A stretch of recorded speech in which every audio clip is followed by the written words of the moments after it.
सम्मोहन के साथ क्या होता है? एक तरफ मैंने सुना है कि यह सच है और मैंने कुछ ऐसे अविश्वसनीय वीडियो देखे हैं जिनमें लोग सम्मोहन के प्रभाव में अपना नाम भूल जाते हैं। आपका नाम क्या है? लेकिन दूसरी तरफ अगर यह सच है तो मुझे लगता है कि हम सभी इस तथ्य के प्रति बहुत लापरवाह हैं। जैसे ऐसे लोग हैं जो आपके दिमाग पर थोड़ी देर के लिए कब्जा कर सकते हैं। ये कैसे काम करता है? मैं विशेष रूप से यह जानना चाहता हूँ कि सम्मोहन के अधीन व्यक्ति कैसा होता है। मुझे उस व्यक्ति का इंटरव्यू दीजिए जो अपना नाम भूल गया। आपके साथ क्या हुआ? वैसे मैं सम्मोहन के 3 अलग अलग तरीकों से यह पता लगाने की कोशिश करने जा रहा हूँ कि सम्मोहन सच है या नहीं और यह कैसा लगता है। क्या आप आना चाहेंगे?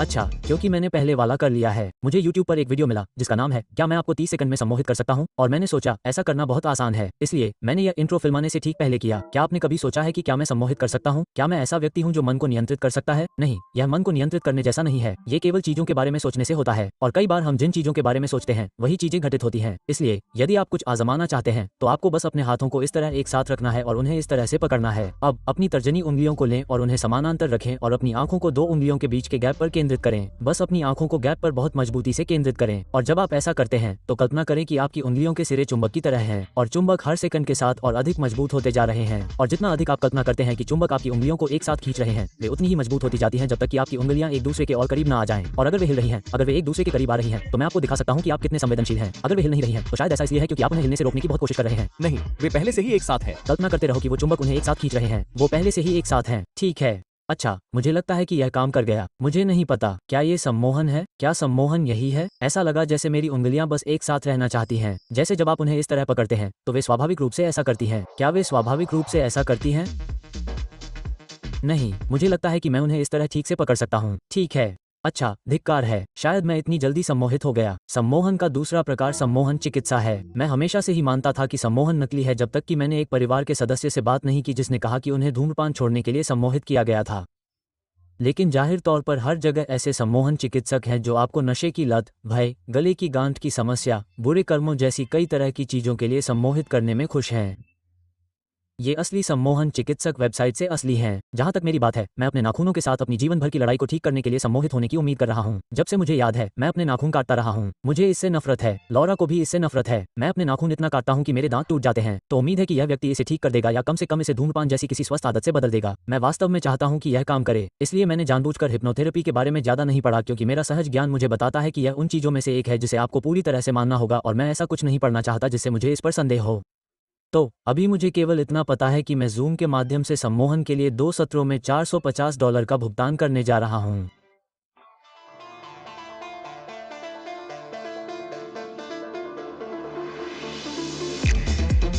ठीक है, तो गोपनीयता कारणों से मैं वास्तव में वीडियो में सम्मोहनकर्ता को नहीं दिखा सकता या उसकी आवाज नहीं चला सकता, लेकिन मैं इस कॉल में जो हुआ उसका सबसे अच्छा वर्णन करने जा रहा हूं। मेरे आश्चर्य के लिए उसने पहले कुछ मिनट मुझे केवल नाखून काटने की बुनियादी सलाह देने में बिताए, जिसका सम्मोहन से कोई लेना देना नहीं था। उसने सिफारिश की कि मैं एक नेल फाइल खरीदूं, सप्ताह में एक दिन चुनूं जो मेरे नाखूनों की देखभाल का दिन हो। उन्होंने ये भी कहा कि मुझे ध्यान लगाना चाहिए क्योंकि इससे तनाव कम होगा और नाखून चबाने की आदत भी कम होगी। उन्होंने मुझे एक आत्म सम्मोहन विधि सिखाई जिसका प्रयोग मैं तब कर सकती हूँ जब भी मुझे नाखून चबाने की इच्छा हो। सम्मोहन शुरू करने से पहले उन्होंने मुझे आखिरी में यही कहा कि मैं हर रात सोने से पहले सम्मोहन सत्र की रिकॉर्डिंग सुनूं। और इसके साथ ही सम्मोहन का समय हो गया। इस भाग के लिए उन्होंने जूम कॉल काट दिया और फिर मुझे नियमित फोन कॉल पर बुलाया।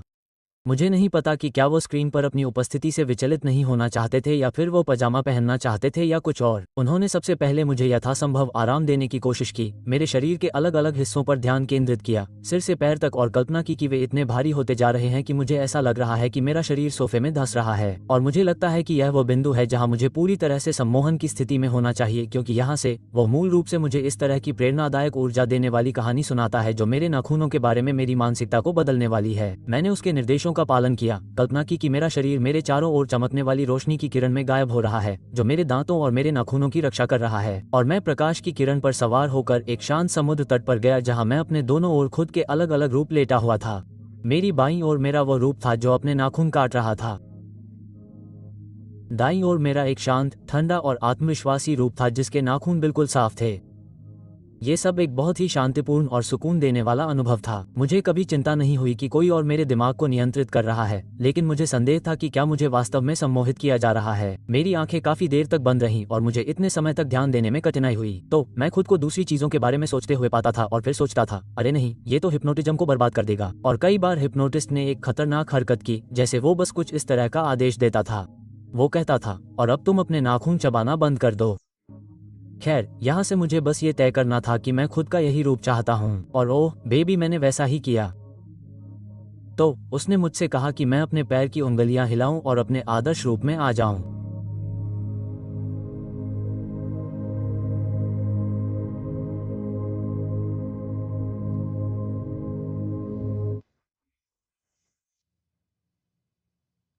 मैं ठीक हो गया यार। उस रात मैं बिस्तर पर लेट गया और निर्देशानुसार हिप्नोटिज्म की रिकॉर्डिंग सुनने लगा, जो कि थोड़ा मूर्खतापूर्ण लग रहा था क्योंकि सेशन अभी 30 मिनट पहले ही खत्म हुआ था। लेकिन हो सकता है कि लगातार 2 बार हिप्नोटाइज होने से इसका असर और भी ज्यादा हो जाए। दोबारा कहता हूँ, इस रिकॉर्डिंग के दौरान मुझे बहुत आराम महसूस हुआ, लेकिन मुझे नहीं पता था कि मैं कह सकता हूँ कि मैं हिप्नोटाइज हो गया हूँ। शुभ रात्रि। अगली सुबह मैंने देखा कि मैं अपने नाखून नहीं चबा रहा था और न ही उन्हें देख रहा था। शायद यह मेरे दिमाग में था, लेकिन वे कठोर लग रहे थे, जैसे उन्हें काटना अच्छा न लगे। क्या मैं वाकई कल रात सम्मोहित था, या मुझे प्लेसिबो प्रभाव का पता चला था? मुझे इसकी परवाह भी नहीं है। मैं खुशी से झूम उठा और एक अलग वीडियो की शूटिंग में लग गया, जिस पर मैं अभी काम कर रहा हूँ, और अपने नए बिना नाखून चबाने वाले रूप का आनंद ले रहा हूँ। अरे रुको, क्या बकवास है?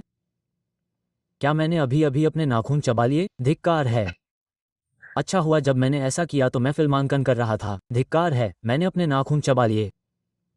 धिक्कार है। खैर, ये स्पष्ट रूप से अच्छा नहीं है यार। मैं आज सुबह वास्तव में आशावादी था कि यह वास्तव में काम करेगा और मैं सम्मोहित हो गया था, लेकिन फिर मैंने 1 सेकंड के लिए ध्यान देना बंद कर दिया और मुझे न केवल अपने नाखून चबाने की इच्छा हो रही थी, बल्कि मैंने उसे चबा भी लिया। अगर मेरा शरीर बिना कहे ही ऐसा करने लगे तो मैं अपने नाखून चबाना कैसे बंद कर सकता हूँ? अब मुझे चिंता हो रही है। मुझे ऐसा लग रहा है कि मैं आज सुबह एक ड्रम में जी रहा था और उसमें से कुछ भी काम नहीं आया। मैंने ताश के पत्तों के घर से बस सबसे नीचे का पत्ता निकाला और पूरी चीज ही पलट गई। शायद मैं नाखून चबाने वाला हूँ और हमेशा रहूंगा, और उसके ऊपर मैं बेवकूफ हूँ कि मैंने इस पर $250 खर्च किए, और उसके ऊपर मैं बदसूरत हूँ। इसका मेरे नाखून चबाने से कोई लेना देना नहीं है। मैं अभी खुद पर बहुत निराश महसूस कर रहा हूँ। मैंने आत्मसम्मोहन किया जो उसने मुझे सिखाया था, फिर भी मुझे अभी भी यकीन नहीं है कि यह मुझे सम्मोहित कर रहा है।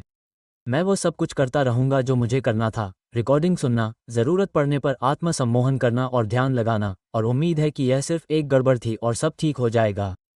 मेरे आश्चर्य के लिए इसके बाद कुछ बदलाव हुआ। अगले कुछ दिनों में मेरे साथ कुछ ऐसे मौके आए जब मैंने अपनी मांसपेशियों की याददाश्त के कारण अपना हाथ अपने मुंह पर रखा, लेकिन मैंने खुद को तुरंत पकड़ लिया। और चौथे दिन के बाद मैं ऐसा बिल्कुल नहीं कर रहा था। मैं हर रात रिकॉर्डिंग सुन रहा था, हिप्नोटिस्ट की सलाह मान रहा था और अपने नाखूनों का अच्छे से ख्याल रख रहा था, और वे वास्तव में लगभग सामान्य दिखने लगे थे। हिप्नोटिस्ट के साथ मेरा दूसरा सेशन हुआ, जिसके लिए मुझे और $200 खर्च करने पड़े। अच्छी बात यह है कि वीडियो का यह हिस्सा सोफी द्वारा प्रायोजित है, जो हम सभी को हमारे वित्त पर नजर रखने के लिए यहाँ है। हिप्नोटिस्ट ने मेरी प्रगति की जांच की। उसने कहा कि मैं बहुत अच्छा कर रहा हूँ, वास्तव में इस स्तर पर उसके साथ काम करने वाले अधिकांश लोगों से बेहतर, जो मुझे नहीं पता कि यह जरूरी एक अच्छा संकेत है या नहीं। हिप्नोटिज्म के दौरान मुझे फिर से ध्यान केंद्रित करने में परेशानी हुई। मुझे लगता है कि मैं बस ये सोचना बंद नहीं कर सका कि सोफी एक बेहतरीन फाइनेंस ऐप है जो आपको एक ही स्थान पर बैंकिंग, उधार और निवेश करने में मदद करता है। यह उल्लेख करने की आवश्यकता नहीं है कि उन्होंने हाल ही में सोफी प्लस लॉन्च किया है, जो अमेरिका का सबसे पुरस्कृत वित्तीय सदस्यता एक ही ऐप में है। इस बार द हिप्नोटिस्ट ने मुझे एक कहानी सुनाई जहां मैं सेंट्रल पार्क में डेली लामा के नेतृत्व में एक मेडिटेशन रिट्रीट में शामिल हुआ था। ये काफी महंगा लग रहा है। मैं सोफी प्लस का इस्तेमाल कर रहा था। आप देख सकते हैं, आप बैंकिंग, खर्च, निवेश और अन्य गतिविधियों में $1000 से भी ज्यादा की वैल्यू अनलॉक कर सकते हैं। साथ ही कुछ खास सुविधाएं भी हैं जो समय के साथ आपकी मदद करेंगी। इसमें सोफी के वेल्थ फाइनेंशियल प्लानर तक असीमित पहुंच शामिल है, जो आपको एक योजना बनाने और उस पर टिके रहने में मदद करते हैं। साथ ही नए या मौजूदा सोफी चेकिंग और सेविंग अकाउंट वाले सदस्य बैंक सेविंग बैलेंस पर 3.8% APY तक अनलॉक कर सकते हैं। इसका मतलब है कि आप अपनी बचत पर औसत राष्ट्रीय दर से 9 गुना ज्यादा ब्याज कमा रहे हैं। उस दर पर आप किसी बड़े बैंक सेविंग अकाउंट पर एक साल में मिलने वाले ब्याज से 7 हफ्ते में ज्यादा ब्याज कमाएंगे। इसलिए सोफी प्लस सिर्फ स्मार्ट ही नहीं है, बल्कि यह भी है कि आप सही चुनाव कैसे करते हैं। तो sophie.com/danny पर जाएं, इस QR कोड को स्कैन करें या विवरण में दिए गए लिंक पर क्लिक करके जानें कि सोफी प्लस के साथ आप अपने पैसे कैसे सही कर सकते हैं। इस वीडियो को प्रायोजित करने के लिए सोफी को धन्यवाद, और सोफी को देखने के लिए आप सभी को धन्यवाद। 7 दिनों के बाद मैं इतना अच्छा कर रहा था, मैंने फैसला किया कि मैं ध्यान लगाना और हर रात रिकॉर्डिंग सुनना बंद कर सकता हूँ। मेरा मतलब है, ऐसा लग रहा था कि मैं अपने नाखून चबाना बंद कर चुका हूँ। निश्चित रूप से मुझे अब उनकी जरूरत भी नहीं थी, है ना? दोस्तों, 30 दिन हो गए हैं और मैंने उस पहली बार के बाद से एक बार भी अपने नाखून नहीं चबाए हैं। पीकाबू। यह मेरे नाखूनों को दिखाने का एक अजीब तरीका है। देखिए, अब सिर्फ इसलिए कि मैंने अपने नाखून चबाना बंद कर दिया, क्या इसका मतलब यह है कि मैं निश्चित रूप से सम्मोहित हो गया था? नहीं, ईमानदारी से नहीं, मुझे नहीं लगता कि ऐसा है। ईमानदारी से मुझे लगता है कि यह संभव है कि मैं सम्मोहित था, लेकिन मुझे ऐसा नहीं लगता। ईमानदारी से कहूँ तो मुझे ऐसा लगता है कि हर रात उस प्रेरणादायक, हालांकि सम्मोहित न करने वाली रिकॉर्डिंग को सुनने के अलावा मुझे जो सलाह दी गई थी उसने ही असल में फर्क किया। दिन के अंत में शायद मुझे अपने नाखून चबाना बंद करने के लिए सम्मोहित होने की जरूरत नहीं थी। शायद यह मेरे अंदर पहले से ही था, जो एक तरह से प्रेरणादायक है और मुझे एक तरह से अच्छा भी महसूस कराता है, क्योंकि तब मुझे लगता है मैंने ये पहले क्यों नहीं किया। फिर भी मैं इस संभावना के लिए अभी भी खुला हूँ कि मैं वास्तव में सम्मोहित था। मुझे लगता है कि अगर मैं स्टेज सम्मोहनकर्ता से सम्मोहित हो सकता हूँ तो मुझे यकीन से पता चल जाएगा कि सम्मोहित होने का एहसास कैसा होता है, और फिर मुझे यकीन से पता चल जाएगा कि क्या मैं उस समय भी सम्मोहित था। सम्मोहन परिधीय शोर के प्रति अधिक जागरूकता के बिना ध्यान केंद्रित करने की एक अवस्था है। आप एक चीज पर ध्यान केंद्रित करते हैं और दुनिया आपके हाथ से निकल जाती है। ये स्टेज सम्मोहनकर्ता क्रिस जोन्स हैं। वो अमेरिका गॉट टैलेंट में आ चुके हैं। उन्होंने 1 दशक से भी अधिक समय तक पूरी दुनिया में परफॉर्म किया है। तो अगर कोई मुझे सम्मोहित कर सकता है तो बेहतर यही होगा कि यह आदमी हो। इसके अलावा मेरे सिर पर लगा गोप्रो उसी पल बंद हो गया जब हम सम्मोहित होने लगे। तो इस कैमरे से कोई भी शॉट लेने की उम्मीद मत रखना। ठीक है, तुम इसे ले सकते हो, लेकिन बस इतना ही। क्रिस ने सुझाव दिया कि यह एक समूह के साथ बहुत अधिक मजेदार होगा, इसलिए मैंने कुछ दोस्तों को इकट्ठा किया और हम सभी सम्मोहन की एक रात के लिए बैठ गए। मैं आपकी राय जानना चाहता हूँ और मेरी भावनाओं को आहत करने के बारे में बिल्कुल भी चिंता न करें। मैं जानना चाहता हूँ कि क्या आपको लगता है कि सम्मोहन वास्तविक है? धोखेबाजों, आपको और सबूत चाहिए। ओह हाँ, मुझे विश्वास है कि यह वास्तविक है। मैं निश्चित रूप से यह आपके सामने अपने लिए एक कठिन दीवार की तरह कहना पसंद नहीं करूंगा, क्योंकि मुझे लगता है कि यह एक चुनौती है और इससे मुझे असहजता महसूस होती है। हाँ, मैं कहूँगा कि मुझे लगता है कि यह कभी कभी वास्तविक हो सकता है। मुझे लगता है कि सामान्य तौर पर मैं अलौकिक चीजों को लेकर बहुत संशय में रहता हूँ, लेकिन मुझे नहीं पता। मैं वाकई हिप्नोटिज्म में यकीन करता हूँ। मैं वाकई हिप्नोटाइज होना चाहता हूँ, लेकिन मुझे लगता है कि शायद यह मुझ पर काम नहीं करेगा, लेकिन मुझे उम्मीद है कि यह काम करेगा। शुरू करने से पहले क्रिस ने हमें कुछ समय दिया ताकि हम उससे सवाल पूछ सके कि क्या होने वाला है, जैसे कि क्या हम सभी हिप्नोटाइज होंगे या हम में से कुछ। मैंने 50 राज्यों और 10 देशों में ये किया है। मैं किसी भी दर्शक वर्ग के 25% लोगों को हिप्नोटाइज कर सकता हूँ। तो आज 1 या 2 लोग हिप्नोटाइज होने वाले हैं और यह कैमरा पसंद हो सकता है। मुझे नहीं पता, सच कहूँ तो मुझे नहीं पता। हमने ये भी पूछा कि क्या वो बता सकता है कि कोई सच में हिप्नोटाइज हुआ है या सिर्फ दिखावा कर रहा है। जब आपका सिर ऊपर होता है तो हम बता सकते हैं। हिप्नोटाइज किए गए लोग ऐसे दिखते हैं जैसे उन्होंने कुछ ड्रिंक्स ली हो, या वे ऐसे दिखते हैं जैसे वे स्कूबी डू और विली नेल्सन के साथ कुछ घंटों तक कार में बैठे हों। वे वाकई रिलैक्स दिखते हैं। ठीक है, मैंने सोचा वे स्क्रैपी जैसे दिखते हैं। हमने ये भी देखा कि ब्रायन सम्मोहन में सबसे ज्यादा विश्वास रखता था और वह शायद इस बात को लेकर सबसे ज्यादा नर्वस भी था कि आगे क्या होने वाला है। अच्छा, तुम मेरे साथ क्या करने जा रहे हो? यह एक अच्छा दूसरा सवाल है। जैसे अगर मैं सम्मोहित हो जाऊं तो तुम मेरे साथ क्या करने जा रहे हो? ईमानदारी से कहूं तो मुझे नहीं पता। ओह, मैं तुम सबके ऊपर अपना हाथ रखने जा रहा हूं और तुम्हें बताने जा रहा हूं कि मुझे लगता है कि सम्मोहित होने की सबसे ज्यादा संभावना किसमें है। मैं उस व्यक्ति की तरफ इशारा कर रहा हूं जिसके सम्मोहित होने की सबसे ज्यादा संभावना है। अब आप टीवी या पॉडकास्ट या यहाँ तक कि फिल्मों में अक्सर इंडक्शन नहीं देखेंगे, क्योंकि यह अगला भाग, अगर आप इसे पूरा देखेंगे तो ये लोगों को सम्मोहित कर सकता है। इसलिए वे इसे थोड़ा छोटा करने जा रहे हैं ताकि घर पर बैठे लोग कार चलाते समय सम्मोहित न हो। तो तुम मेरे लिए अपने हाथ इस तरह जोड़ो। इंडक्शन कुछ मिनटों तक चला और हिप्नोथेरेपी की तरह ही इसमें भी हमें वाकई में रिलैक्स करना था। किसी को सम्मोहित करने के लिए अलग अलग तरीके होते हैं। मैं आपको अपनी आवाज और अपनी सांसों पर ध्यान केंद्रित करने को कहता हूँ। तो धीरे से सांस लें, और ऐसा लगता है कि यह हमारी कल्पना पर बहुत निर्भर करता है। जैसे उन्होंने हमें कल्पना करने को कहा कि हमारी उंगलियां चुंबकों से एक दूसरे को खींच रही है, और आप खुद से या जोर से शब्द बोल सकते हैं। शब्द है चुंबक, 1 2 3 चुंबक। और फिर मैं देखता हूँ कि सबसे अच्छा उम्मीदवार कौन है, सबसे अच्छा व्यक्तित्व। लोगों की कल्पनाशीलता बहुत अच्छी होती है। कल्पना कीजिए कि मैं उस खाली हथेली में 10 पाउंड की ईंट रखता हूँ, तो आपकी हथेली भारी होने लगती है, और फिर मैं उन्हें गिरा देता हूँ और हर मांसपेशी और हर तंत्रिका को सुला देता हूँ। अपनी आंखें खुलने दें।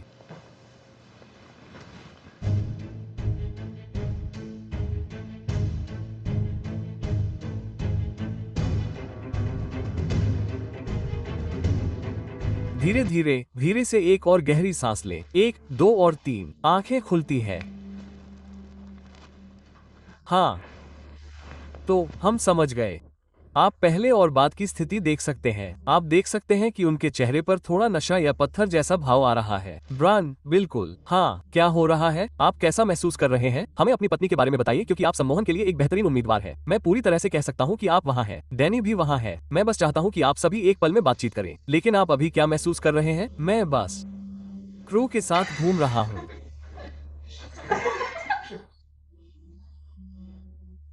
क्या ऐसा कुछ है जो वो कर सकता है या नहीं कर सकता है? जैसे, हे भगवान, यह मेरा पति, मेरा जीवन साथी एक अलग मानसिकता में है। भगवान, मुझे नहीं पता। मुझे उम्मीद थी कि ऐसा नहीं होगा। मुझे ऐसी स्थिति में नहीं डाला जाएगा। मुझे नहीं पता आप क्या नहीं करेंगे। और ओम। किसी कारण से हम एक भी ऐसी चीज नहीं सोच पाए जो ब्रायन कभी नहीं करेगा।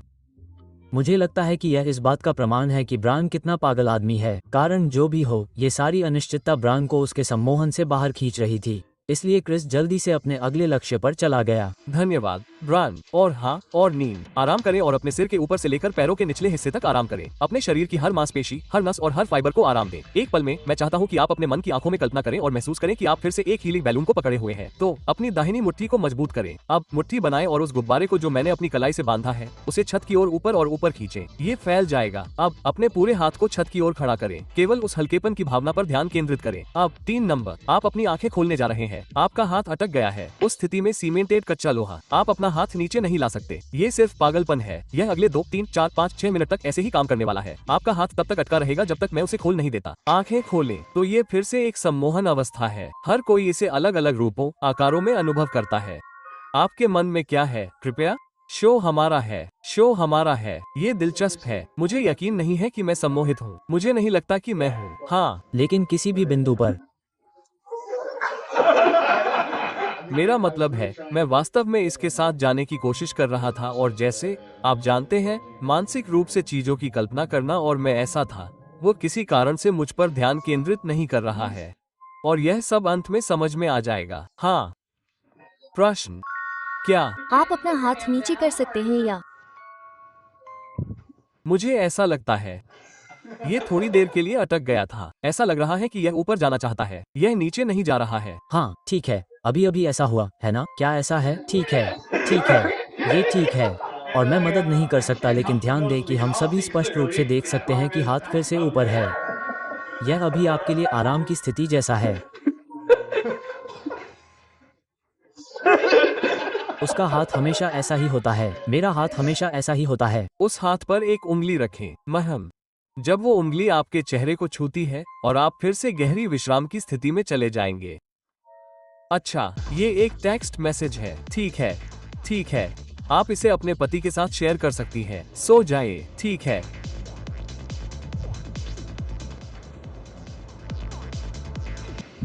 बढ़िया। बढ़िया। कभी कभी आपको कुछ लोग मिलते हैं।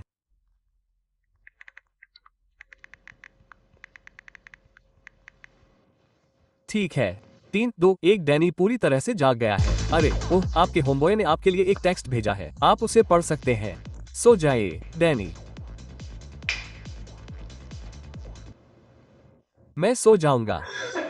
ठीक है। जाहिर तौर पर यहाँ डायनेमिक थोड़ा बदल गया है और मुझे अभी भी ठीक से पता नहीं है कि क्या हुआ, लेकिन किसी तरह ब्रायन और मैं दोनों ही उस चीज से बाहर आ गए जो हो रही थी।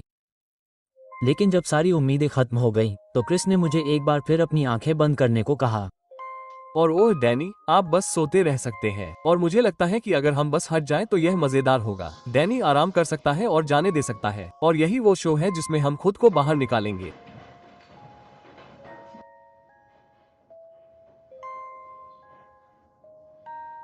मुझे बुरा लग रहा है। मैंने आप लोगों को शुरू से ही सुना। ये ठीक है, ये ठीक है। मुझे नहीं पता था कि मुझे सोना था या क्या। क्या हाल है? सुप्रभात। तो हालांकि यह बहुत जल्दी खत्म हो गया। मुझे लगता है कि मेरे चेहरे के भावों से हम सब सहमत होंगे। मैं किसी अलग तरह की मानसिक स्थिति में था, कम से कम थोड़ी देर के लिए। तो क्या सम्मोहन सच है? शायद। तो कैसा लगता है? ठीक है। सम्मोहनकर्ता के जाने के तुरंत बाद डैनी से पूछिए। मैं उत्सुक हूँ।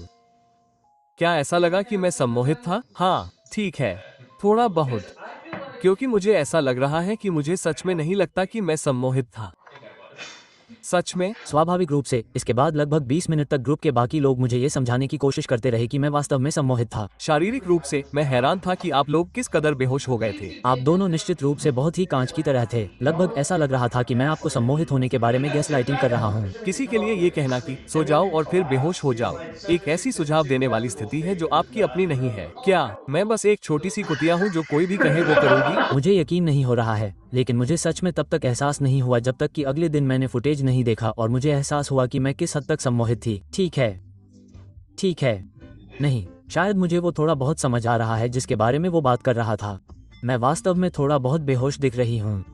मुझे लगता है कि अंत में सम्मोहन सच है, लेकिन ये बिल्कुल वैसा नहीं है जैसा मैंने सोचा था। मुझे बस ऐसा लग रहा था कि मैं बहुत तनाव मुक्त हूँ, शायद थोड़ा नशे में या चकरा गई हूँ। सच कहूँ तो मुझे अच्छा लग रहा था और मुझे लगता है कि आप बता सकते हैं कि मैं थोड़ी ज्यादा ही हंस रही थी। अरे देखो, गूगल पर भी ये सब लिखा है। यह पागलपन है। मुझे यह वीडियो बनाने की जरूरत ही नहीं थी। अब जब मुझे पता है कि यह कैसा लगता है, तो मुझे लगता है कि मैं ये कह सकती हूँ कि यह संभव है कि मुझे सच में सम्मोहित किया गया हो ताकि मैं अपने नाखून चबाना बंद कर सकूं। मुझे समझ नहीं आया कि यह कैसा लगता है, लेकिन मुझे अभी भी नहीं पता कि मैं इसे $450 के लिए सुझाऊं या नहीं, खासकर तब जब YouTube पर बहुत सारे फ्री हिप्नोसिस सेशन हैं जिन्हें आप शायद आजमा सकते हैं। धिक्कार है, मुझे विश्वास नहीं हो रहा है कि मैं फिर कभी अपने नाखून नहीं चबाऊंगा। देखने के लिए धन्यवाद दोस्तों।